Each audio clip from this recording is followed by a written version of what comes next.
Жылдам хабарнама. Ассалаумағалейкум құрметті көрермен.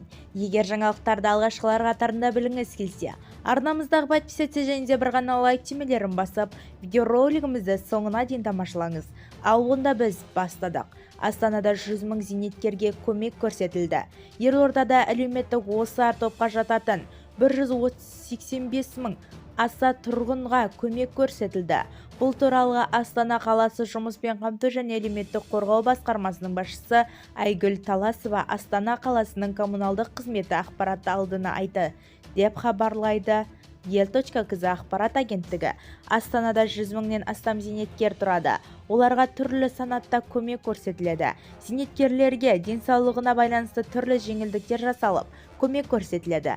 Қарттар үйінде 2,5 АЕК есебінде көмек беріледі. Жыл сайын қазан айының қарттарға көмек көрсетуге апталығы мен айлық көмек шаралары өткізіліп отырады. Оларға еріктерде тұрақты көмектесіп байланыста болады. Жалғыз тұратын зейнеткерлер де бар. Оларда тұрғын үй коммуналдық төлемдерін төлеп береміз, деді Айгүл Таласова.